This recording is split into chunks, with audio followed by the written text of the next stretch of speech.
Episode की starting गिंगो तो माखी आँख में को दिखा के स्टार्ट किया जाता है एंड ये जो मैका है वो बहुत ज़्यादा बड़ा है। फाइनली हम लोग को ये देखने को मिल जाता है कि जितने भी बच्चे होते हैं या फिर कहो मोमो जो है वो अपने क्रिएशन से काफ़ी सारे बॉटल्स बनाती है, जिससे हमारा जो नींद की गोली है एक तरह से टाइप की, जहाँ पे वो सभी के सभी बच्चों को एक तरह से 30 लीटर की एक छोटी छोटी बॉटल्स दे देती है। बताती है कि इसको कैसे भी करके हमें मैका के मुंह में डालना होगा। अब हमें यहाँ पे तेत्सू को दिखाया गया है, यहाँ पर वो सभी लोग मिलकर एक अच्छी टीम के साथ ही एक बड़ी दलदल बनाते हैं, जिससे हमारे इस बड़े मैका को कंट्रोल किया जा सके या फिर कहूँ इसे उसी में धंसाया जा सके। सभी लोग मिडनाइट मैम को याद कर रहे होते हैं, उनके वर्ड्स को याद करते हैं कि वो किस तरह से इन विलन्स को हराएंगे। फाइनली यहाँ पर वो कहते हैं कि आई एम फाइनली श्योर कि वो ठीक ही होंगी। एंड यहाँ पर हमें दिखाया गया उस मैका को। फाइनली यहाँ पर हमें दिखाया गया खैर आप लोग समझ ही गए होंगे कि वो 30 लीटर के बॉटल कहाँ से आ रहे हैं। यहाँ पर हमें दिखाया गया है सेत्सुना तोगाके को, जो कि एक काफ़ी ऊंची लड़की बनकर ये देखती है कि जो जाइंट है वो वापस उनकी तरफ आ रहा है।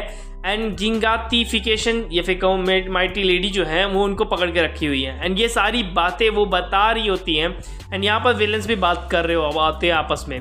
यहाँ पे हमें पता चलता है कि जो गिंगतोमिया है या फिर कहूँ ये जाइंट मैन वो उन पर अटैक करने के लिए पहुंच ही चुका था, लेकिन इन लोगों ने बहुत अच्छी प्लानिंग करके रखी थी पहले से ही, तो वो जो विलन होता है वो नीचे धंसता चला जाता है एंड ये सभी लोग हवा में ही रह जाते हैं, क्योंकि ये जो अचानक से हुआ हमला होता है जिसकी वजह से जो हमारा मैका होता है वो नीचे की तरफ गिर जाता है। एंड वो बताती है मोमो कि ऑलरेडी वो ट्रैप हो चुका है और हमें अब अटैक करना चाहिए। तो सबके सब बच्चे उसका मुंह खोलने में लग जाते हैं, क्योंकि मुंह के अंदर ही हम वो दवाई को डाल सकते थे। तो league villains versus UA student, जहाँ पर सभी के सभी बच्चे मुंह खोलने में लगे हुए होते हैं एंड फाइनली थोड़ा सा मुंह खुल जाता है।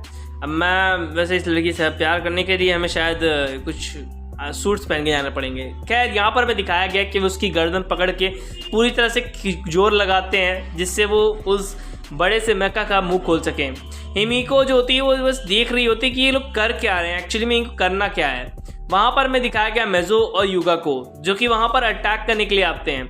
एंड यहाँ पर ये लड़की जो कि अपने कानों से सुन पा रही होती है लीड के द्वारा, तो यहाँ पर इनके ऊपर एक छोटी छोटी प्लेट्स टाइप की चीज़ें लगाई जाती हैं। एंड ये यहाँ पे कामिनारी जो होती है वो अपनी इलेक्ट्रिफिकेशन वाली पावर से यूज़ करने ही वाला होता है कि तभी उसके ऊपर एक बड़ा सा ब्रिक्स आकर लगता है।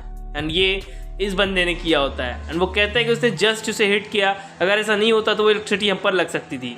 कामिनारी डाउन हो चुका था और इसकी वजह से सब लोग काफ़ी ज़्यादा टेंस्ड हो चुके थे। तो मोमो कहती है कि जल्द से जल्द हमें वो काम करना होगा। तो यहाँ पर वो सभी के सभी लोग उस पर वो बॉटल फेंकते हैं जिससे वो बंदा सो जाए। एंड ये बॉटल जब फेंक ही रहे होते हैं तभी यहाँ पे मैका जो होता है एक ज़बरदस्त फूंक मारता है और ये फूंक की वजह से जितनी भी बॉटल्स होती है वहीं पे फट जाती हैं या फिर दूर जाके गिरती हैं। एंड दाबी उसी टाइम पर अपनी आँख को डाल देता है, जिसकी वजह से पूरी जगह पे आग फैल जाती है एंड मोमो परेशान हो जाती है, क्योंकि अब इनके पास कोई सेकंड प्लान तो तैयार था लेकिन अब इनके पास कोई चारा नहीं था कि वापस से खड़े होकर फाइट कर सकें। तो इन्होंने की जो प्लान बी होता है फिर कहो जो इनकी टीममेट 2 होती हैं वो सब लोग अटैक करने वाले होते हैं। दाबी कहता है कि वैसे मेरा आर्म ठीक है लेकिन अभी यहाँ पर फाइट करना होगा हमें, क्योंकि डॉक्टर ने काफ़ी अच्छी तरीके से इसे ट्रेन किया है। एंड यहाँ पर हमें दिखाया गया इसकी शक्ल को वापस से इसके ऊपर खोलने की कोशिश की जाती है, इसका मतलब मुंह खोलने की वापस से कोशिश की जाती है। तो यहाँ पर ये सब लोग कहते हैं कि अब हमें वापस से जाके वहाँ पर सॉफ्ट करना होगा उस एरिया को, जिससे वापस से वो धंस सके। और ठीक वैसा ही वो लोग करते हैं, उस एरिया को वापस से सॉफ्ट करते हैं। स्केप्टिक बताता है कि हम लोग को यहाँ से जल्द निकलना होगा। एंड इसके बाद यहाँ पर और भी हीरोज आ जाते हैं उनकी फाइट लेने के लिए। दूसरी तरफ हमें दिखाया गया है माइट लेडी को, ये तो एम्प्टी लेडी जो भी कहो, तो वो फाइनली जो मैका होती है उसकी बड़ा सा मुंह खोलने की काफ़ी ज़्यादा कोशिश करती हैं। एंड उसी दौरान ही दाबी के आग के बीच से निकल रही होती है एक लेडी, लड़की। यहाँ पे दिखाया गया कि आग बहुत ज़्यादा भड़की हुई है, जिसकी वजह से ये लोग काफ़ी ज़्यादा दिक्कत में है। कामिनारी अभी भी बहुत ज़्यादा हालत ख़राब होती है। इसके बाद हमें दिखाया गया कि वो जैसी उस पर बॉटल फेंकने वाली होती है तभी उसे एक आवाज़ आती है एंड मैका ने ये आवाज़ बोली होती है, यानी कि फर्स्ट टाइम हमें मैका को आवाज़ सुनाई जाएगी। वहीं पर दूसरी तरफ जाइंट गर्ल को दूर फेंक देता है वो मैका एंड वो कहता है भग बको चौदा। यहाँ पर हमें दिखाया गया कि वो बोलता है I made a mistake in judgement, यहाँ पर मैं इन फ्लाइज की वजह से यहाँ पर रुक नहीं सकता। एक्चुअली में ये चीज़ जो बोल रहा होता है उस कोई बात को सुनकर यहाँ पर जो ये लड़की होती है ना बहुत ज़्यादा डर जाती है एंड उसे अपनी बचपन की बात याद आती है जहाँ पे वो काफ़ी ज़्यादा डर चुकी थी इस आवाज़ से। एंड इसी आवाज़ को प्रेजेंट टाइम में सुनने के बाद वो डर जाती है एंड वो अपने हाथ से बॉटल को छोड़ देती है। लेकिन एक बार फिर से ये लड़की जो जायंट गर्ल होती है उन पर अटैक करने की कोशिश करती है, लेकिन कोई फ़ायदा इसका नहीं होता बिकॉज ऑफ कि वो बॉटल ऑलरेडी छूट चुकी थी। और यहाँ पर वो हाथ उस लड़की के ऊपर लगने ही वाला होता है कि तभी हमें किरिशिमा को दिखाया गया है जो कि वहाँ पर काफ़ी स्पीडली आगे बढ़ता है एंड आगे बढ़ने के साथ ही वो उस लड़की को पीछे धक्का देकर उस बॉटल को आगे लेकर भागने की कोशिश करता है। लेकिन उसी के दौरान ही वो मेका के हाथों के नीचे दब जाता है, जिसकी वजह से सब लोग रोने लगते हैं एंड तेत्सु उसे आकर खड़ा करता है, जिस पर हमें पता चलता है कि एक्चुअली में वो वहाँ से भाग चुका था क्योंकि वो बहुत फास्टर है। एंड यहाँ पर वो सभी लोग को बोलता है कि तुम मुझे ज़बरदस्त तरीके से पकड़ के रखना। तभी यहाँ पर हमें दिखाया गया है कि वो बहुत जल्दी ऊपर की तरफ बढ़ रहा होता है एंड उस बॉटल को मारने ही वाला होता है कि तभी एक अटैक होता है हिमिको के थ्रू, जिसकी वजह से वो बॉटल टूट जाता है एंड सभी लोग इस चीज़ को देखकर काफ़ी ज़्यादा शॉक में होते हैं। एंड फाइनली उसे याद आता है कि अभी भी वो जिंदा है क्योंकि उसने मुझे धक्का देकर आगे बढ़ चुका था। एंड इसके बाद वो कहता है कि मेरे पास जो एक और स्पिरिट बॉटल है मैं उसे वापस से फेंकूंगा, और वो ऐसा करने में कामयाब हो जाते हैं। यानी कि बॉटल जो होती है वो उसके मुंह में जा चुकी थी एंड फूट भी चुकी थी। ये चीज़ हमें देखने को भी मिल चुकी है। वहीं दूसरी तरफ हमें एक चीज़ और देखने को मिलती है कि जितने भी लोग होते हैं वो सब लोग अटैक करते हैं, यानी जितने भी स्टूडेंट्स होते हैं यूए के वो सब के सब लोग अटैक करते हैं, क्लास ए के हों या क्लास बी के। सब लोग अटैक करने की वजह से ध्यान भटक जाता है, वो बॉटल को वहीं पर निगल लेता है। एंड इस चीज़ को देखने पर वो कहता है कि उसे काफ़ी जल्द से जल्द वहाँ पर पहुँचना होगा मास्टर के पास, इसलिए वो अपना रूप चेंज कर लेता है। एंड इसका ये वाला रूप तो इतना ज़्यादा भयानक था कि सभी लोग देखकर डर जाते हैं, कहते हैं कि ये तो सच में बहुत ज़्यादा टफ है।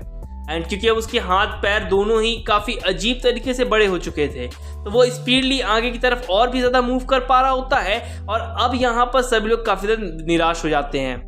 वहीं पर हमें पता चलता है कि बाकुगो और हमारा मिडोरिया दोनों ही देख रहे होते हैं कि ये बंदा अभी भी जिंदा है। एक्चुअली में एंडवॉरर और सभी लोगों ने मिलके तोमुरा शिगाराकी को बहुत ज़्यादा मारा होता है, लेकिन तोमुरा शिगाराकी वापस से खड़ा होता है ये कहते हुए कि वो अपने मास्टर का वो काम करके रहेगा। एक्चुअली में तोमुरा शिगाराकी अब वो अपने होश में नहीं है, वो किसी दूसरे के कंट्रोल में है, और हमें पता है वो ऑल फॉर वन है और कोई नहीं, जिसकी वजह से वो वापस से खड़ा होता है। टोटली वो आइजावा सर को मारना चाहता था एंड इस चीज़ को देखते हुए वो वापस से खड़ा हो जाता है एंड वो कहता है कि तुम लोग जो प्रोटेक्ट कर रहे हो सिटी को वो उसी को मैं तबाह कर दूंगा, और ये कहते हुए वो आगे की तरफ बढ़ता है। वहीं हमें दूसरी तरफ सिटी को दिखाया गया है जहाँ पे काफ़ी ज़्यादा प्रोटेक्शन के लिए सब बच्चे लगे हुए होते हैं, जी हाँ, जाकू सिटी को बचाने के चक्कर में। फाइनली ये बताते हैं कि वो जल्द से जल्द बिकम स्ट्रॉन्गर कैरेक्टर, हालांकि वो है भी। खैर यहाँ पे एंडवॉर जो होता है उस पर एक अपनी फ्लेम छोड़ता है, हेल फ्लेम, लेकिन उस हेल फ्लेम से वो बचते हुए ऊपर की तरफ निकलता है एंड इस बार उसका फेस देखने लायक होता है, एक ईवल सी स्माइल, जहाँ पर एंडवॉर भी घबरा जाता है। वो कहता है कि अभी भी मूव कैसे कर पा रहा है। तभी उस पर आकर अटैक होता है ग्रैंड का, और ग्रैंड की ये पावर देखकर वो पकड़ लेते हैं उनका पैर को,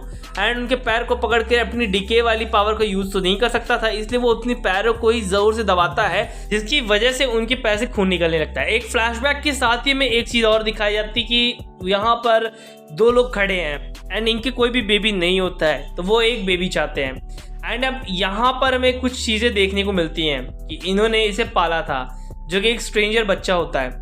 फाइनली हमें एक चीज़ और पता चलती है कि शिमुरा को पालने का इनका खुद का डिसीजन होता है ये चीज़। एंड अब ये दोनों ही काफ़ी ज़्यादा रो रहे होते हैं। अब ये एक फ्लैशबैक ही था जहाँ पर वो उसे ख़त्म कर देता है टोटली, मतलब इतनी बुरी मौत मारा शायद से, जिस चीज़ को देख कर ना मिडोरिया भी बिल्कुल घबरा सा जाता है। एंड अब वो उसके ऊपर अटैक करता है अपने ब्लैक वाइप से। एंड इस चीज़ को देखने के बाद हमें एक चीज़ तो समझ में आ चुकी थी कि सबसे पहले वो आइवाजावा सर को मारने की कोशिश करेगा, और ठीक वैसा ही होता है। वो सबको छोड़ते छाड़ते सबसे पहले आइजावा सर को मारने की जाता है, लेकिन यहाँ पर जो लड़की होती है, ड्रैगन टाइप की लड़की होती है, वो रोक लेती है शिगाराकी को। एंड अब यहाँ पर जो हमारा मिडोरिया होता है वो बहुत ज़्यादा गुस्से में होता है, तो बस वो एक ही चीज़ करता है, वो गला दबाने लगता है उसका, यानी कि हमारे शिगाराकी का। और वो यहाँ पर शिगाराकी जो होता है वो उस हाथ को फाड़ते हुए आगे की बढ़ कोशिश कर रहा होता है।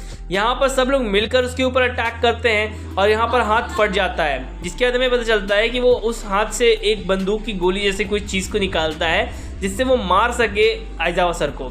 एंड उसे समझ में आता है कि ये तो तोगाता की कॉर्क है, जिससे वो किसी भी तरह की चीज़ों को फायर कर सकता है। तो यहाँ पर कोशिश मिडोरिया की ये रहती है कि वो फायर ना करे, और वो बोलता है 1 for all 100%। ये बोलने के साथ ही वो उस पर अटैक करता है, लेकिन इस अटैक का भी कोई फ़ायदा नहीं, क्योंकि इस अटैक के बावजूद भी वो इस पर गोली चलाने में कामयाब रहता है।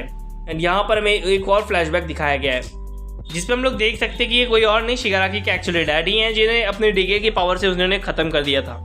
एंड अभी इसके बाद सीन प्रेजेंट में आता है, तो हमें पता चलता है कि हाथ जो होता है मिडोरिया का, वो एक्चुअली में शिगाराकी के मुंह में होता है। एंड अब एक गोली जो होती है वो फायर कर दी जाती है।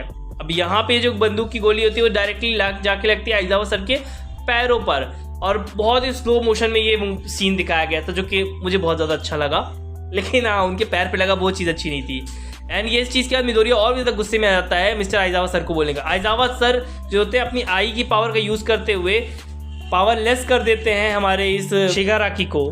खैर, अब प्रीव्यू देख लेते हैं, जो कि एपिसोड 9 में हो सकता है। मेरा कहने का मतलब जो हो जाएगा, शिगाराकी जो होता है उन्होंने ग्रैन और आइजावा सर को काफ़ी अच्छी तरीके से बीट कर दिया था। मैका जो होता है काफ़ी अपनी लास्ट होप जो भी है सब ले दे के मारने पे तुला होता है। मिडोरिया बहुत ज़्यादा गुस्से में होता है, तो वो शिगाराकी की पटक के लेता है। यहाँ पर मैं दिखाया गया कि बाकुयो कहता है कि ये इसने 1 for all की पूरी पावर रिलीज कर दी शायद से, एंड वो बहुत गंदी वाली मार मारता है शिगाराकी को, और एपिसोड वहीं पर एंड। गाइस, अगर आपको एक्सप्लेनेशन अच्छी लगी तो प्लीज चैनल को जो सब्सक्राइब करना, जो राहुल व्लॉग्स है उसे जाके सब्सक्राइब कर लो, link in description. Thank you.